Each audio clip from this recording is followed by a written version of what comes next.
My name is Emma. I'm 28 years old. I work in the general affairs department of a relatively large trading company. My boyfriend is Bob. He's a senior from my college club, 2 years older than me, and we've been dating for 8 years. About 4 to 5 years ago, we started thinking about marriage, and both of us began saving money for it bit by bit. Then, on my birthday this year, he finally proposed to me. I had this girlish fantasy where he would snap his fingers in a fancy restaurant, enjoying a delicious meal and wine, and a waiter would nod, dim the lights. A spotlight would then shine on our table alone, and he would take a small box from his inner pocket and gently open it. But in reality, it happened during one of our camping trips, which aligns with our shared hobby. While his favorite pork soup simmered over the campfire, I was sipping on my favorite strong canned drink. When the logs in the campfire crackled, he rummaged through a bag, pulled out a small box, and said, This. "What's this?" It's a ring. "A ring?" Yeah, let's get married. It's about time we made it official, don't you think? I guess it's about time for me too, so sure. Alright, it's settled then. Yeah. Cheers. We were quite tipsy at the time. Looking back, I thought we could have done something a bit more special, but a celebrity-style proposal just wouldn't suit us. Perhaps this kind of proposal was just right for us. Sometime after the proposal day, Bob came to greet my parents at my home. I'm nervous. Just think of this as the first challenge and do your best. It's for us, after all. Well, today is my challenge, but next time it's your turn. Yeah. I'm fully prepared. I'll take today's experience with you as a reference. Sheesh, you're as shrewd as ever. Blame yourself for falling for such a woman. Look, you can see the house now. Alright. Let's do this with spirit. Spirit is good, but make sure your appearance is neat too. Look, your tie. Saying that, I straightened and tightened his tie. Do I already sound like a wife? I was a bit pleased, but that's a secret from him. My parents' house is a standalone home in the suburbs. The house itself has 5 rooms, but the yard is quite spacious. My father has always loved the outdoors and met my mother while mountain hiking.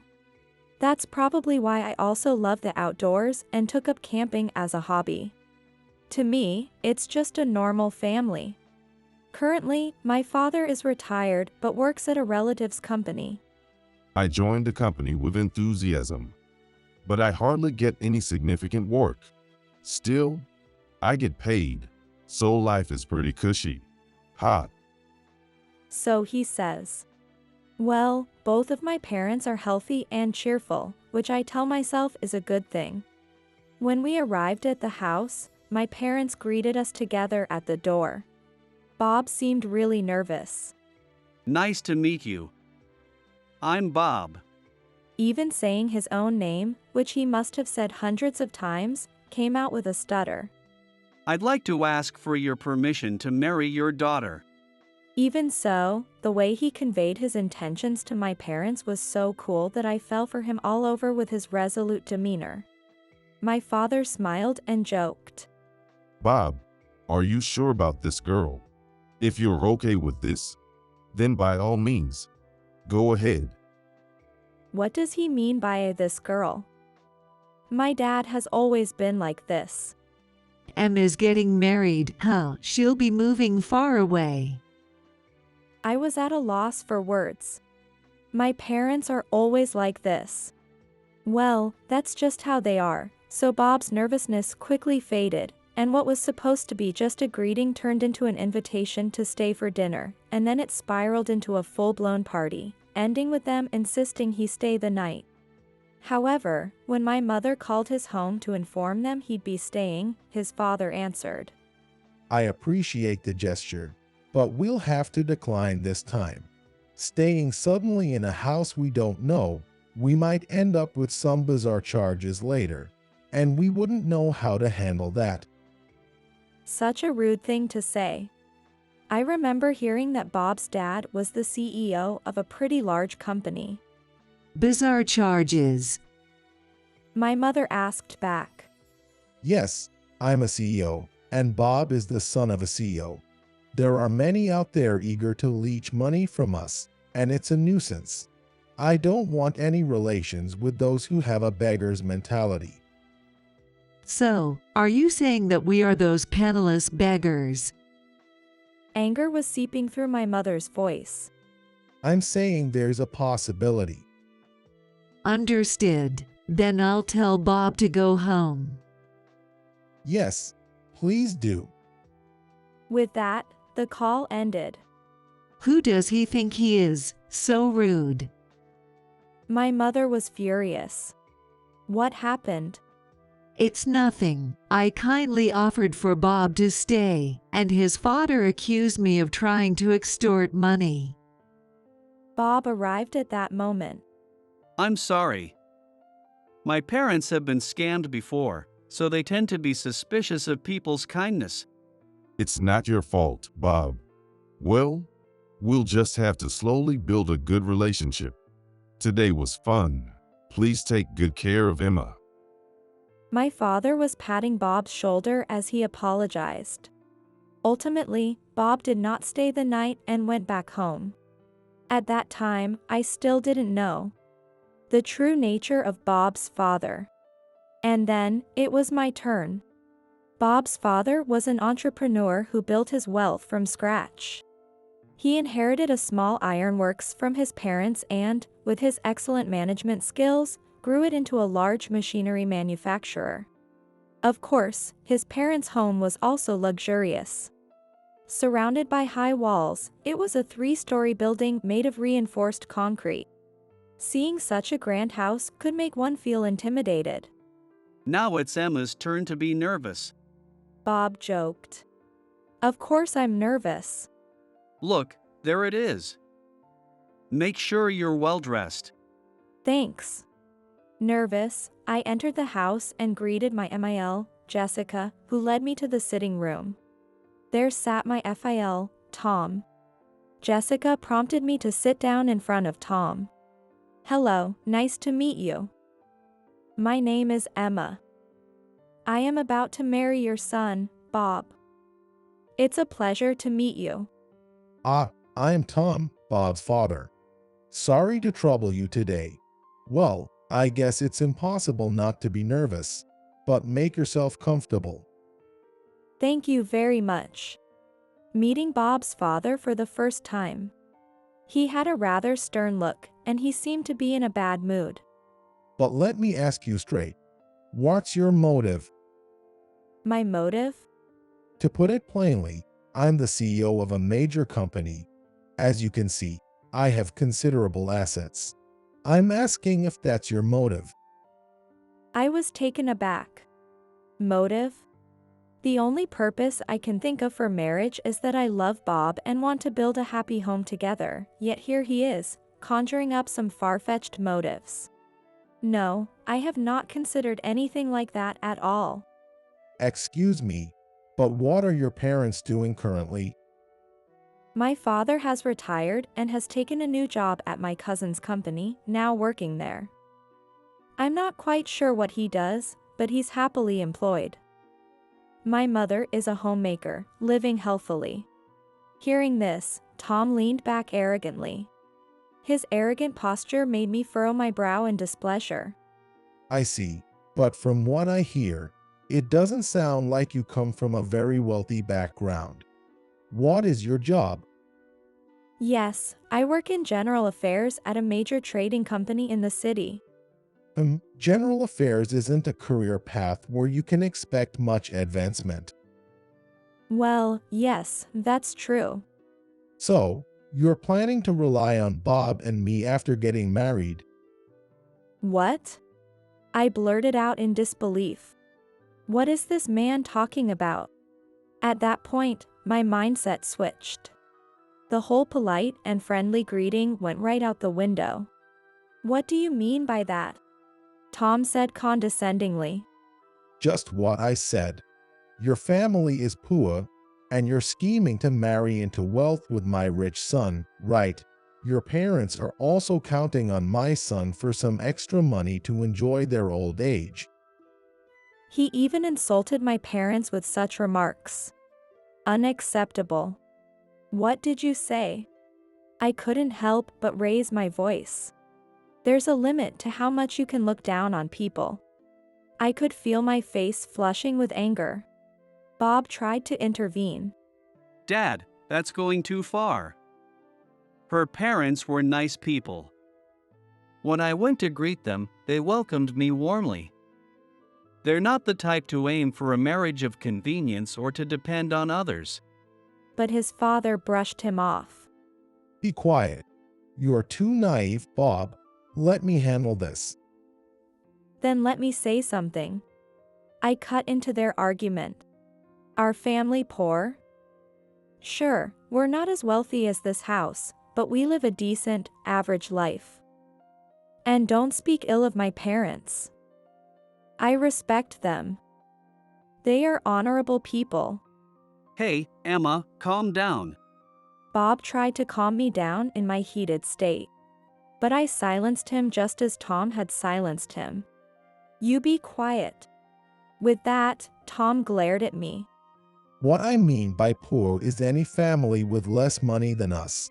Marriage won't work if both aren't on the same level. People without money always expect handouts from the wealthy. You'll end up doing that too. It's inevitable. Is that right? You say it won't be like that now, but I know it will eventually. This man, always making assumptions. Something inside me snapped. Fine, that's enough. I get it very clearly. Please go find someone wealthy to marry your son. Excuse me. I stood up. Yo, do that. Mom, see her out. Sprinkle some salt after her. While Bob and Jessica looked bewildered, I didn't look back and walked out of the house. Wait a minute. Bob hurried after me. I shouted back in outrage. No. I've had enough. What's with your dad? Looking down on us like we're beggars, it's the worst. Bob was really panicking in response to my furious state. Let's just try again.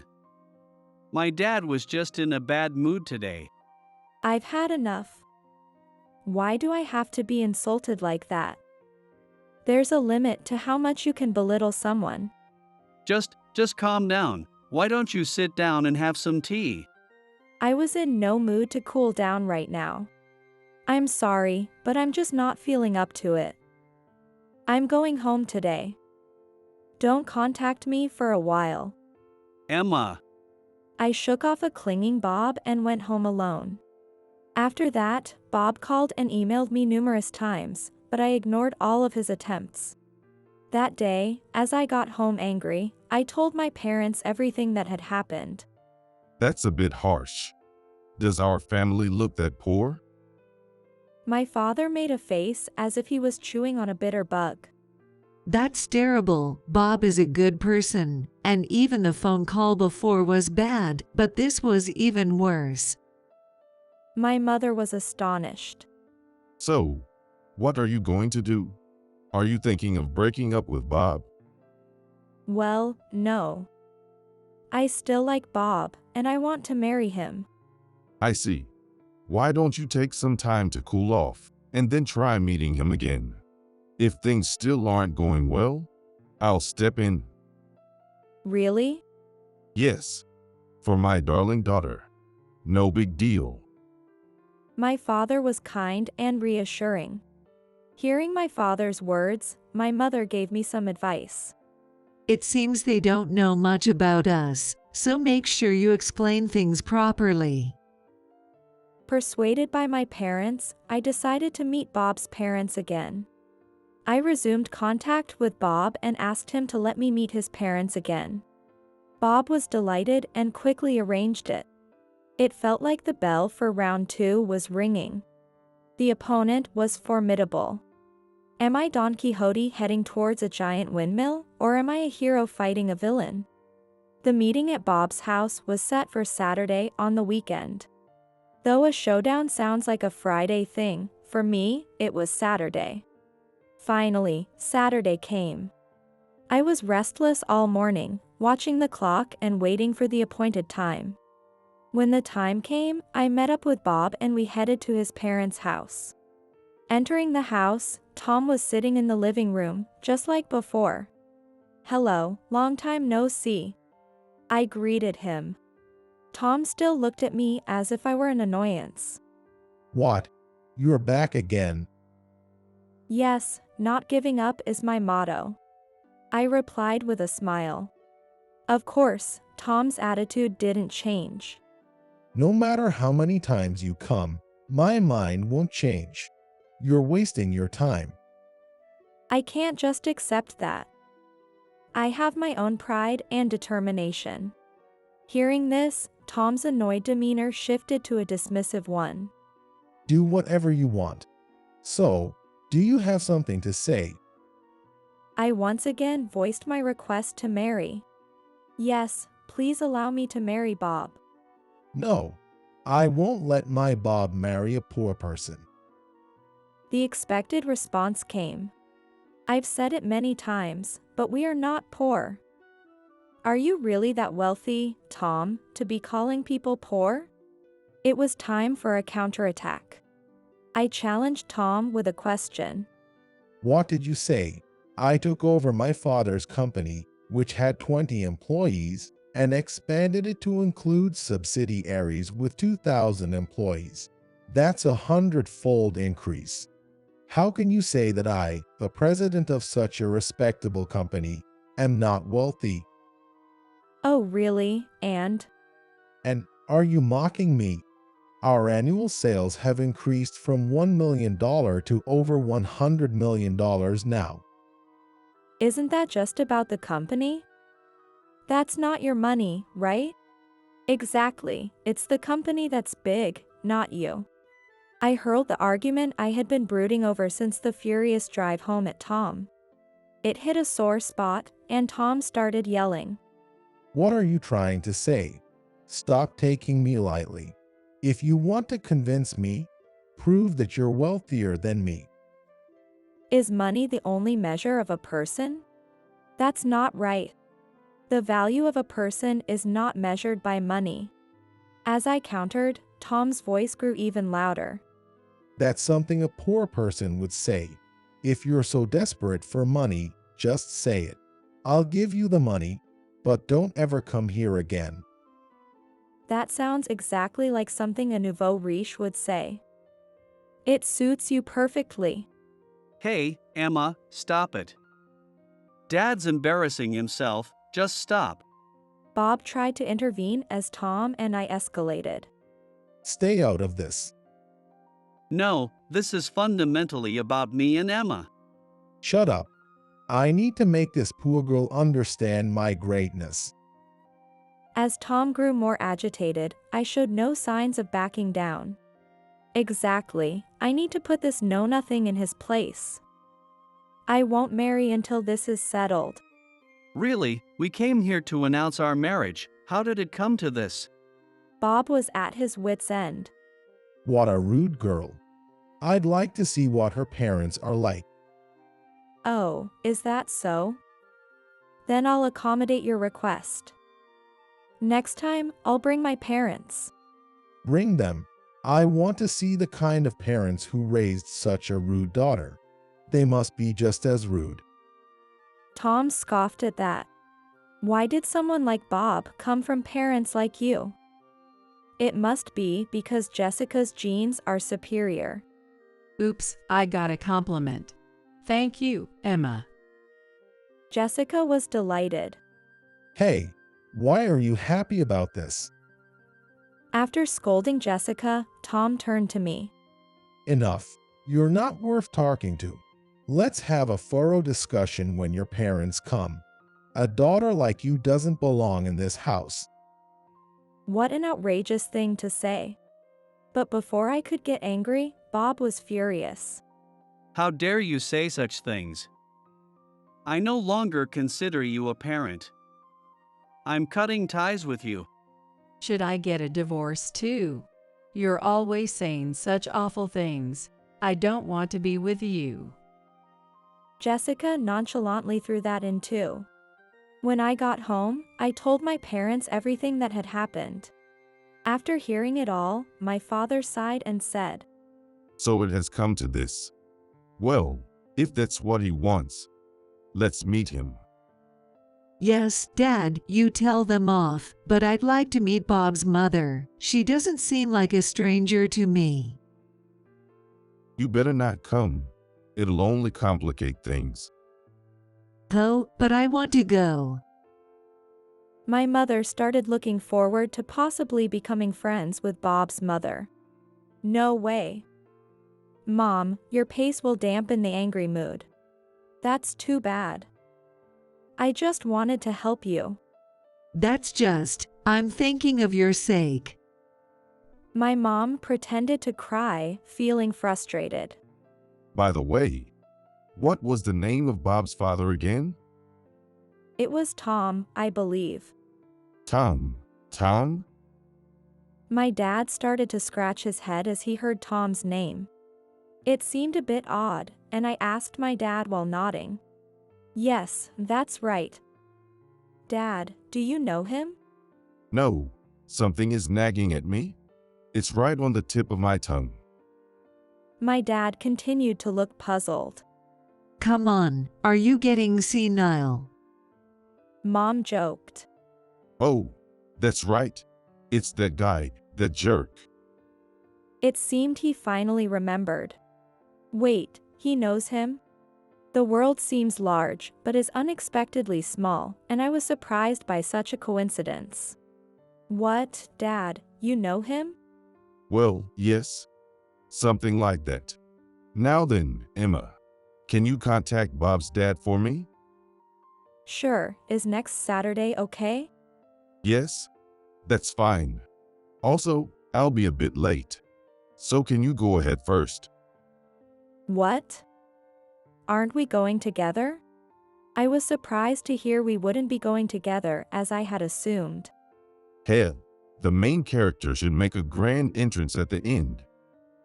All right, got it. I didn't know what Dad was planning, but I decided to leave it to him. And then the day of the showdown arrived. I'll be a bit late as planned. I'll contact you when I get there. Hang in there until then. That's what Dad told me. As autumn deepened, it was time for the third visit. Upon arriving at Bob's house, I greeted briefly and was shown into the living room. There, as usual, Tom sat with a bitter expression. Hello, Jessica. I hope we can have a good day today. Welcome, Emma. Your father is here today, right?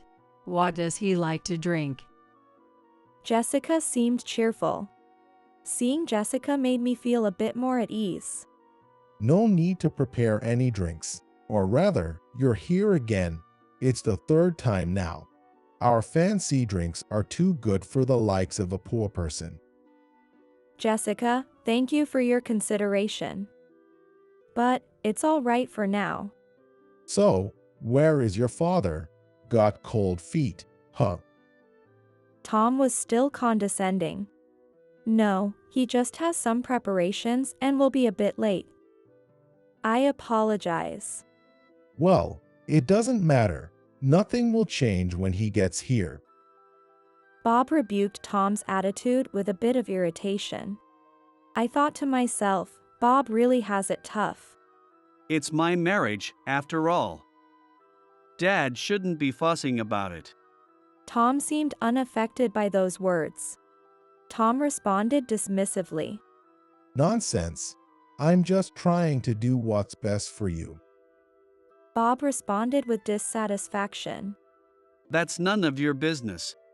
As this barely constructive conversation went on, I received a message from my father.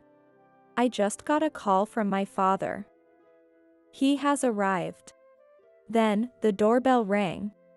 Excuse me for intruding. It was my father's voice. Oh, welcome. It's been a while. Jessica made a somewhat strange greeting. It's been a while? But it's supposed to be the first meeting between you and my father. I was puzzled. Then, Well, I'm glad you remembered me. Anyway, excuse my interruption. Today, I am here as Emma's father, John. Oh no, we've all been waiting for you. Please, this way. Thank you very much. after such exchanges, my father was led to the living room. Hey, Tom. Long time no see. As my father entered, Tom suddenly stood up straight. You are Major John. I mean, you were a colonel before you retired. My apologies, Colonel John. It's been a long time.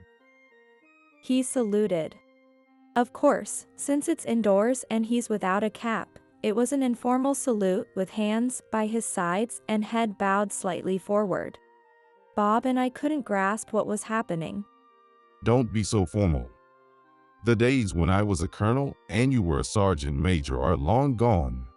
Plus, this is your house, isn't it? You've climbed the ranks quite a bit. I guess I did a good job training you. Sir, well, I apologize for the austere setting, but please have a seat. Thanks. You sit down too. Everyone will be more comfortable if you are not standing. Sir, I will take my seat, then.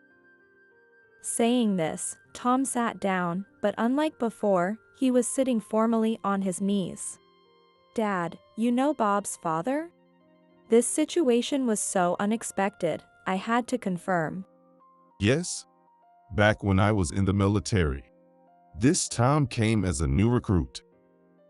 Unlike my casually speaking father, Tom, who had been quite pompous until now, shrank and hunched over. Yes, I was under your care back then. What a coincidence to meet like this, isn't it? Now you're a company president. That dropout has made quite the climb. Sir, I apologize for any trouble during my military days. After leaving the military, I took over my father's company, and with everyone's help, I got to where I am today. Tom was apologizing repeatedly throughout the conversation. He's like one of those nodding toys. Unperturbed, my father indulged in nostalgia. That bumbling recruit has become a president. Good for you. Sir, can we please not talk about the past? I actually wanted to hear more about those old days. I asked my father, "Hey, is a sergeant major important? You were a colonel, right?" Yes, a sergeant major would be like a department head in a company. I was, well, a higher rank than that. Tom nodded vigorously. Sir, I had no idea that Bob's partner would be the daughter of Colonel John. My father chuckled warmly. Drop the ranks. I'm retired now. Just a civilian. To that, Tom responded with embarrassment. Sir, I will keep that in mind. And so, my father straightened up a bit, almost looking down on Tom, who was cowering. I've heard various stories from my daughter. Ever since then, you've had this strange fixation with social hierarchy. I told you to stop it, but you are still at it. And I hear you've been looking down on my daughter, calling her poor? Exactly right. Tom shrank even more.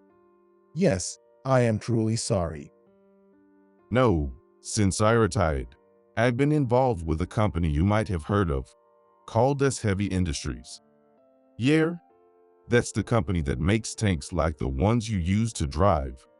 The president is my cousin, and we have ties from the military. Now, I'm the director and head of the technical development department. Again, my father mentioned a connection. That made Tom's eyes widen. What? As Heavy Industries? Yes, that's right. If I remember correctly, Our company and yours had a business relationship. Yes, as Heavy Industries is a major client of ours, and we are always very grateful for their business. I didn't come here to talk business, but it seems we might need to reconsider some things. The pressure from my father looking down was palpable, and Tom bowed his head even more. For me, who had been looked down upon and even told he wanted to see what kind of parents raised such a person, it was truly a refreshing moment. No, that would be very problematic. At that response, my father's tone became a bit harsher. Then, shouldn't you as a parent be blessing Bob and Emma's marriage? We're not as poor as you claim. Yes, you're right. I'm very sorry for my rude behavior. Tom deeply apologized while still kneeling. That settles it then. Bob, Emma, there's nothing standing in the way of your marriage now. My father looked relieved and turned towards us. Yes. Thank you so much. Bob expressed his gratitude, clearly delighted. Thank you, Dad. I also thanked him. Without my father, this outcome might never have been possible. I really felt grateful that he was there. Tom remained bowed. Jessica seemed to enjoy using the term Sergeant Major Tom as she ordered Tom around with her hands on her hips. Sergeant Major Tom, you will recognize their marriage now. You two? What are you saying? Tom was now subdued. My dad looked at me, gave a thumbs up, and winked. And so, Bob and I were able to have our wedding without any issues. Many of my father's university classmates attended the reception. My father graduated from the Defense Academy. Everyone there, who had held high ranks in the military, teased the standing at attention Sergeant Major Tom. During the wedding entertainment, my father's classmates performed something called the military exercise. Of course, Sergeant Major Tom was in charge of leading it, and he was made to participate at the front. Watching these grown men sweat through the exercise, Bob and I couldn't help but laugh. Since that incident, whenever Jessica has a request for Tom, she calls him Sergeant Major Tom and speaks in a commanding tone. Now, she seems to have the upper hand. I'm living a happy life with Bob. We've been blessed with 2 sons. My father adores his grandchildren and gets all mushy when he sees them. One day, when a friend of my father's from the same period visited, he chuckled at the sight of my father's doting demeanor. The Demon John, they called him. Today, as usual, my father and the kids are playing heroes in the garden. Hiya! Miracle beam. BZZZZ. I'm hit. My father and the boys were all covered in mud. Really, such boys. I said, laughing along with my mother. Boys, you might just become real heroes one day. Keep it up. The heroes of the future.